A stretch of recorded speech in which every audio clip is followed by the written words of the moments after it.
YouTube. What's good, YouTube? It's your boy CDottyYT. Today we got 8-year-old manipulates Kidnapper and traps him at Denny's. What the hell? In the case of Shasta. Hey, bro, it sounds crazy. How do you get finessed by an 8-year-old, my nigga? You deserve to get sent to jail the rest of your life, kid. See what this shit talking about. Pay attention to the little girl in the blue shirt. To someone walking by, this might look like a normal interaction, a father stopping at a gas station with his daughter and buying her a drink.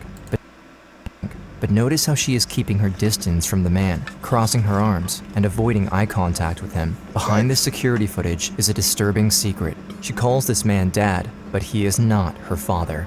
I've got a little girl here with a tall gentleman, and she looks so much like that Shasta, and we're not sure. You know, I don't know. It's just something weird to me. The girl looks exactly like the little girl. It's July 2nd, 2005. Almost 2 months ago, 8-year-old Shasta Groene and her brother Dylan disappeared near Coeur d'Alene, Idaho, and there's been a killer on the loose ever since. I don't think anything prepared me for the experience in the Groene murder investigation. It's the type of case that I go home and have nightmares about. He would pass by a location that clearly children lived there. He sees Shasta playing in the front yard and surveils the house. He had thought about everything to make sure that he was going to commit the perfect crime.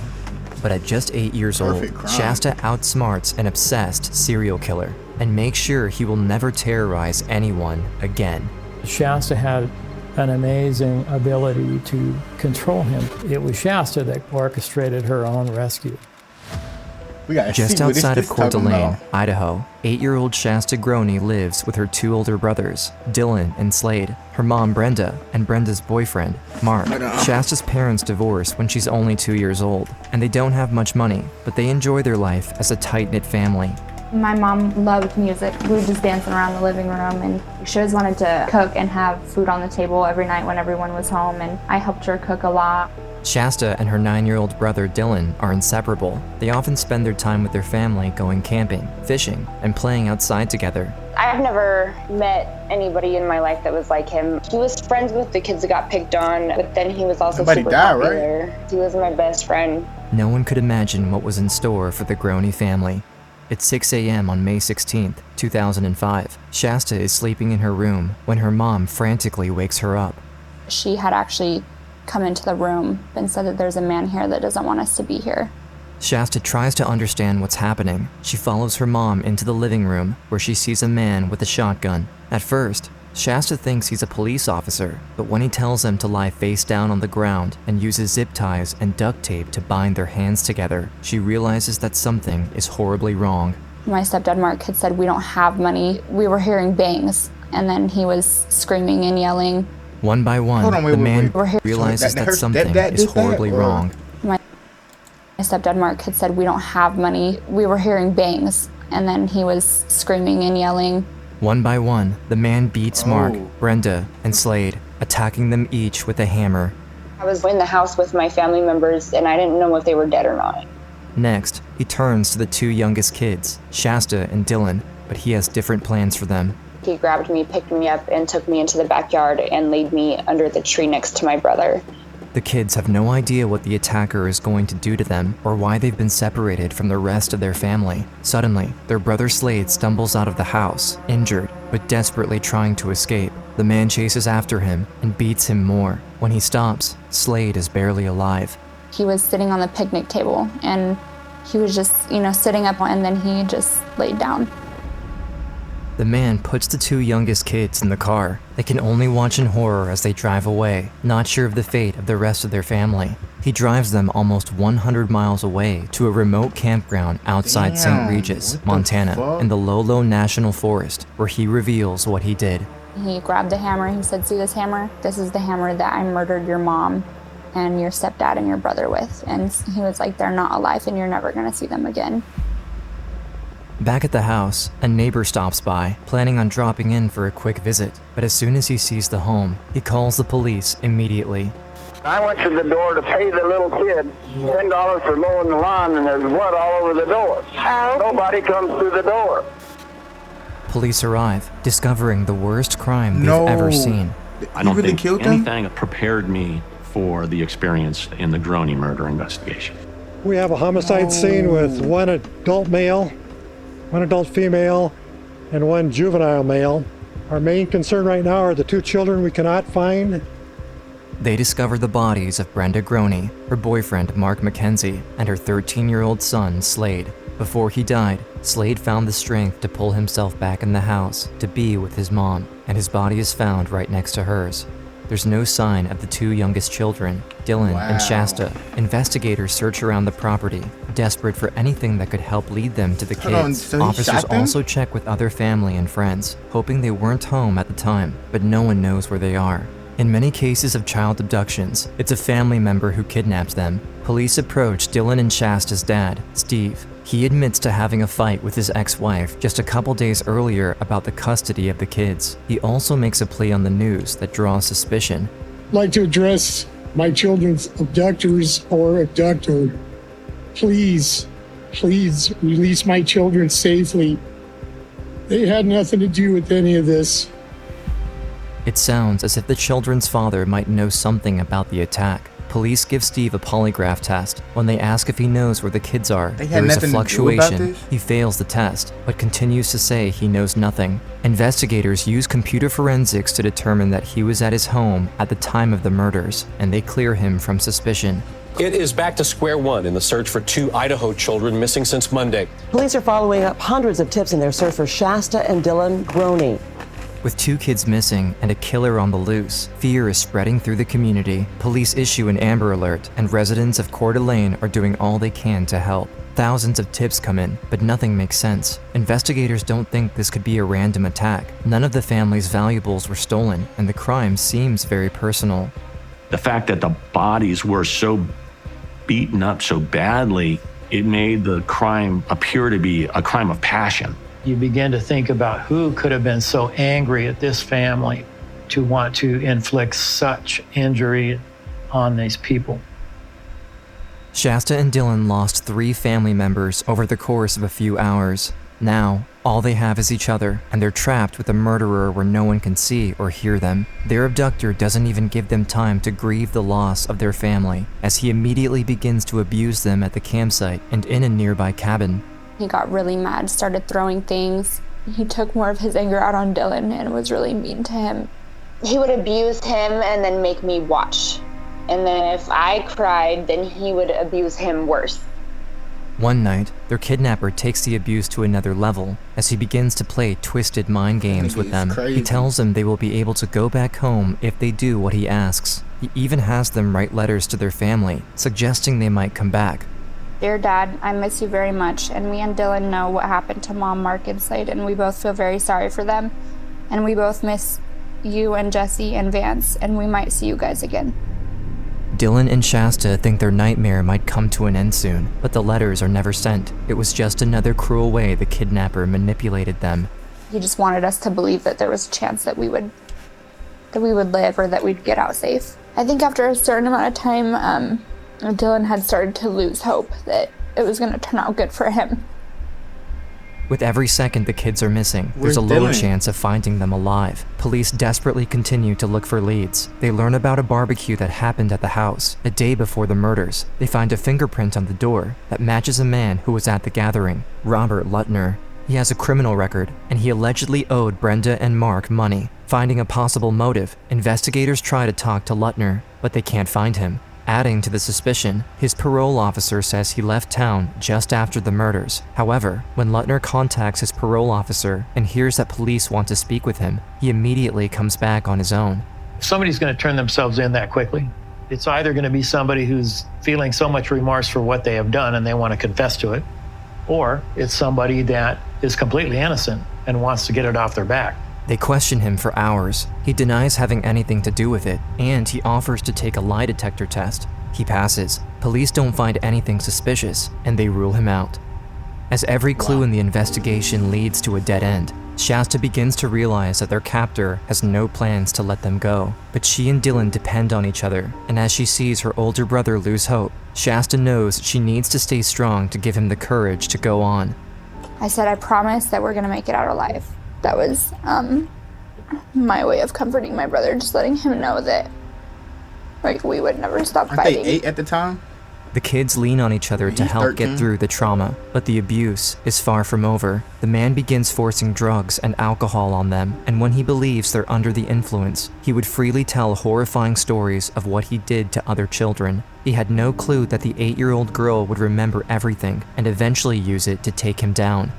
He very vividly and in detail described murders of 2 sisters from Seattle, Amija White and Carmen. He would tell us the way that he had done it, where he had placed their bodies. When he had started telling us about the murders, I was like, okay, well, I'm gonna pretend like I'm drinking this.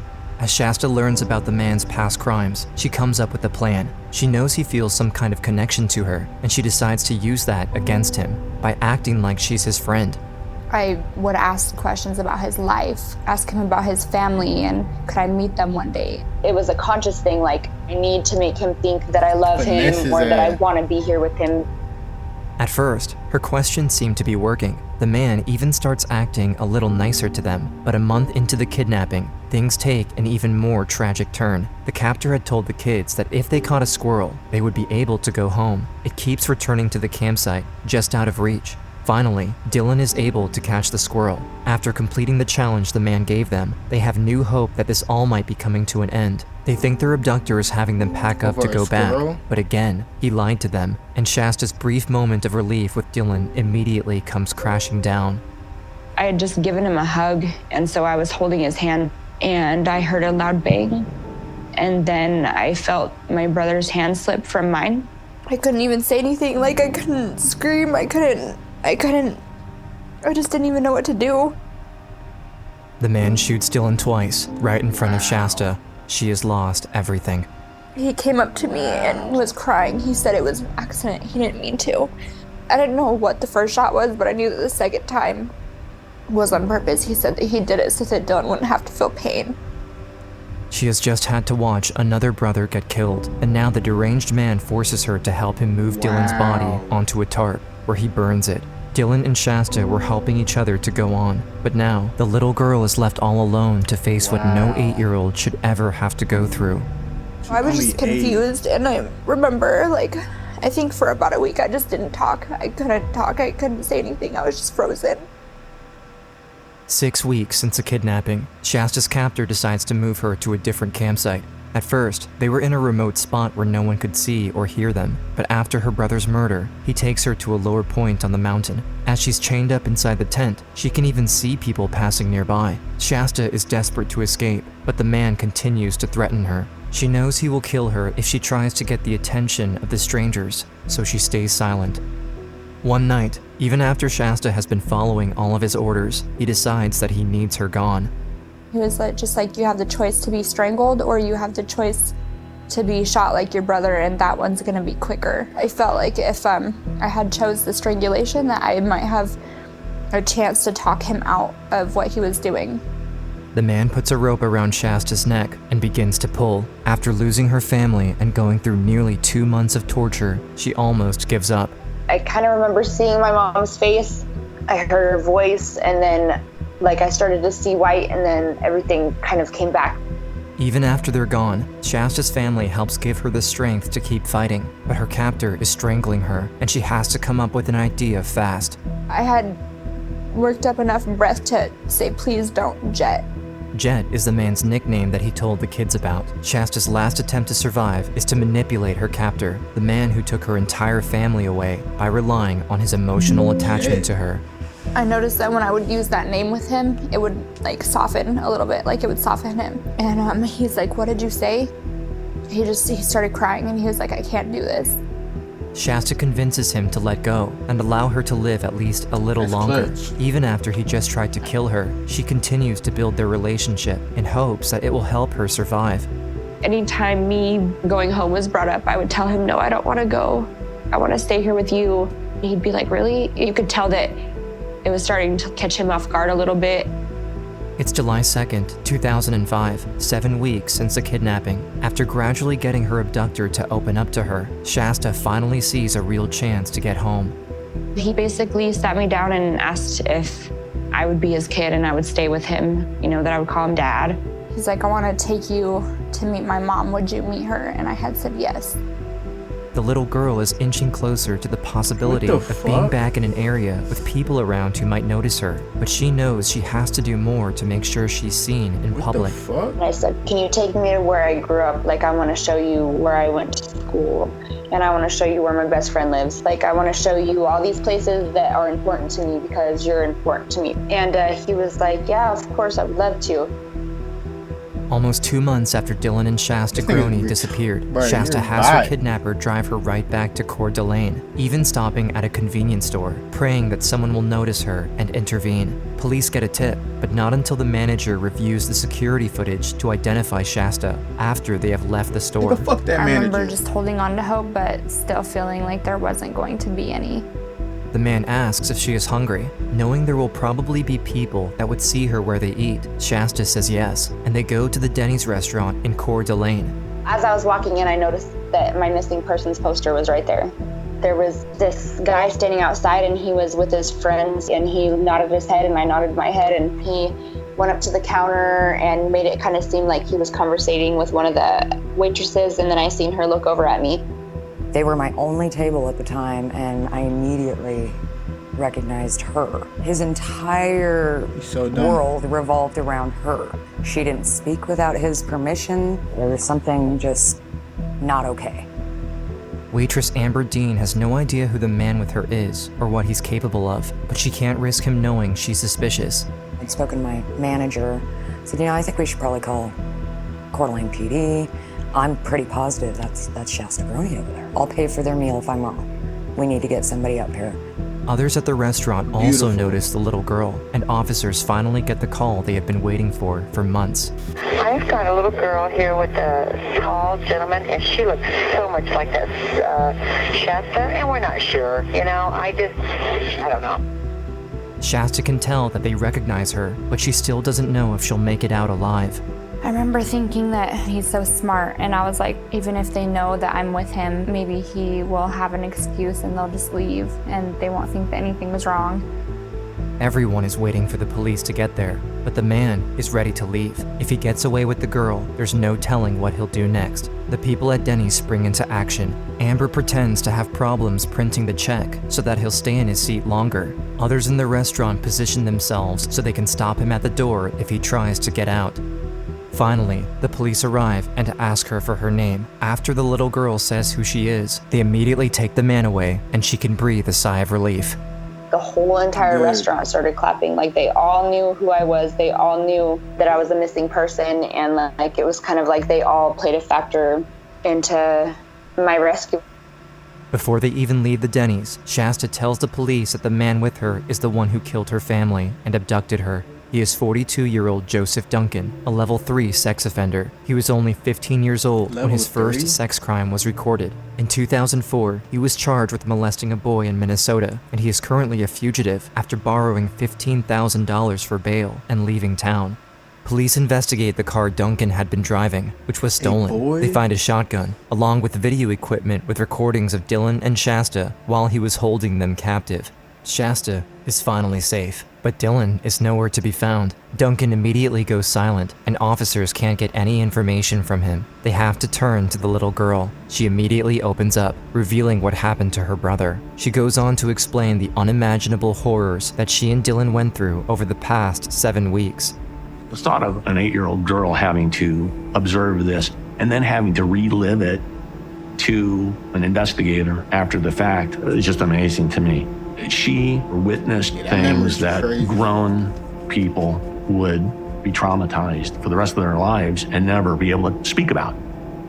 Shasta finds an incredible amount of strength to tell her story, and she even reveals the information that Duncan told her about other murders. I remembered everything, and then when I was found, I told the investigators what he had told me. Joseph Duncan eventually confesses, telling the police that he hunted his targets. He drove around and used a GPS to mark houses with children where he could possibly stop. He happened to drive by the Groene house, and he saw Shasta and Dylan playing in the yard. He studied the house and family for days, preparing for the night of the attack. I remember him telling me that he was able to get the dog to come to him and he gave her treats and stuff and like befriended our pit bull so that when he did come into the house to do what he was going to do, there was not that type of issue to get in the way. He had thought about everything to make sure that he was going to commit the perfect crime. At the trial, the jury has to watch video that Duncan himself recorded of what he did to the kids. The footage shows the horrifying extent of his brutality. I think it's probably the single most disturbing piece of evidence, disturbing thing I've ever seen in my entire life. While the video is extremely disturbing, it is the absolute key piece of evidence prosecutors can use to send Joseph Duncan to death row. It's October 16th, 2006. Don't kill him. Joseph Make that boy Duncan pleads guilty Make that nigga get fucked up in jail, for real. to 3 No, let him get tortured and then kill him, or let him get tortured then go to jail. Come on. counts of kidnapping Hire me for president. and 3 counts of first-degree murder in the deaths of Brenda, Mark, and Slade. He receives 3 life sentences. He later pleads guilty to 10 federal charges in connection to the kidnapping and sexual assault of Shasta and Dylan, and the murder of Dylan. He is sentenced to death. So he did get a sexual assault on them. That's crazy. 31 years of being involved in the criminal justice system, I have never met a more evil person than Joseph Duncan. He is sent to federal prison in Terre Haute, Indiana, and he is on death row until March 28, 2021, when he dies from brain cancer. Shasta is finally free of the monster, and she begins the long healing journey. The community comes together to celebrate her late brother Slade's birthday. He was just a really good brother to me, and that he was really sweet to people. Happy birthday, and give her and her new Mom, family some Dylan, and Mark, millions. I love them and stuff. Her and family hopefully millions. we'll get to see them again. Shasta tries to move on with her life, but after all that she went through at such a young age, growing up isn't easy. I was happy to be in a safe place, but there was still that part of me that's like, well, what if this happens again? Fighting severe PTSD, Shasta hates being recognized everywhere and going to therapy all the time. I just wanted to be a normal teenage girl. There was still court stuff going on with Joseph Duncan. There was still counseling that I had to do, and I didn't feel good about myself or the person that I was. So I think that all kind of pushed me over the edge.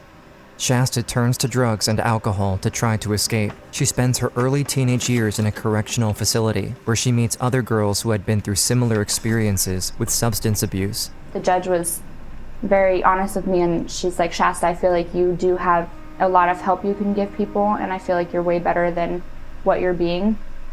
She begins to turn her life around after having kids and meeting her husband, who is related to Sammy Jo White and Carmen Cubias, the half-sisters from Seattle that Joseph Duncan also confessed to killing. No way. No shot. No shot. How does that happen? No fucking shot. Found after having kids and meeting her husband, who is related to Sammy Jo White and Carmen Cubias, the half-sisters from Seattle that Joseph Duncan also confessed to killing. For a long time, like, I always had this feeling that I could not have kids, but he's not gonna steal the fact that I can bring children into this world. Things happen for a reason, I feel, and I believe in, like, my youngest son, had I never met his dad, you know, he wouldn't be here, and how just things like that work. It was supposed to happen like that. Shasta now focuses on all the support she's gotten from people she's met because of what happened to her. I still keep in contact with the guy that I made eye contact with outside of the restaurant. His name's Nick Chapman. A couple of the other investigators and officers that worked on my case, they brought me to their house and I met their kids. They completely made my life so much easier. They allowed me to be a kid when I felt like I couldn't. With the life she has built and all the love she has around her, she knows it's important to look forward and not let her abuser dictate her life. I don't hate him for the things that he's done. I forgive him, actually. If I don't forgive him, then he's gonna control my life. I want him to know that I'm doing good things with my life too, so that he knows that he doesn't control my life and that he doesn't affect me anymore. Today, Shasta enjoys spending time with her family, and she hopes to be a counselor so she can use her experience to support others who have gone through hard times. I know that I lived for a reason, and I know that there's a reason that I'm on this planet still, and that I know that I'm here to help other people. If there's anybody in the world right now that's being abused and they hear that I'm giving up, what would that do for them? Dude, that's the craziest That is the craziest stuff I ever seen, boy. One of the craziest stories. And I watched a lot of this shit, I'm not gonna lie. Like the video if you like the video, I'm out there, bit, man. It's crazy. Hey, fuck that nigga.